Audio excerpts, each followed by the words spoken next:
Turning our attention now to the ASX, here's Matt Birney and Bulls and Bears with the latest public company views and interviews. Welcome to Bulls and Bears, brought to you today by Lithium explorer Chariot Resources, ASX code CC9. I'm Matt Birney and I'm joined now by the Executive Chairman of Chariot Resources, Shanthar Pathmanathan. Hi Shanthar. Hi Matt, pleasure. Okay, so Chariot Resources is building lithium projects across Nigeria and the US, where its two core projects are Black Mountain in Wyoming and Resurgent in both Nevada and Oregon. Nigeria, however, could be where the rubber first meets the road for Chariot after it signed a term sheet recently with two Chinese interests that could see at least one of three Nigerian projects drilled and potentially trial mined with partner funding and an offtake agreement attached at the back end. All right, Shanthar, we'll get to that deal in a minute, but firstly, what early signs of lithium do you have at your Nigerian projects? There's abundant signs there, Matt. As reported, at surface, the surface sampling has shown what appears to be a high-grade system with mineralisation at surface. It's been previously artisanally mined, and they're large systems. We're looking at huge plays. So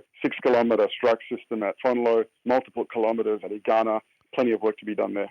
And what sort of grades have you shown in the past on these projects?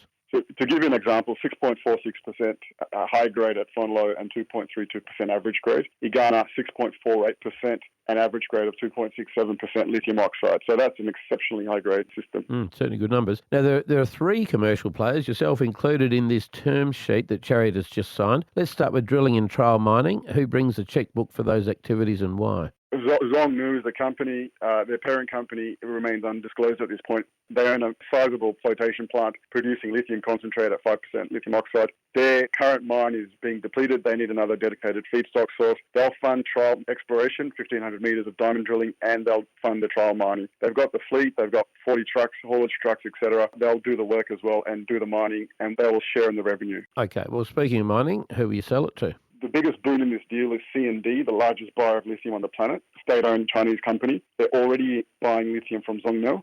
They're a global Fortune 500 company. They're going to be a sole off-taker, and they will pay into a Singapore company, and the revenue from that will get split from the Singapore vehicle that is being established. Right, so this is direct shipping, or you don't have to process, you just dig it and sell it, and I think you said the deal was up to a maximum of 240,000 tonnes of dirt. What does this stuff sell for globally? Is there a benchmark for it?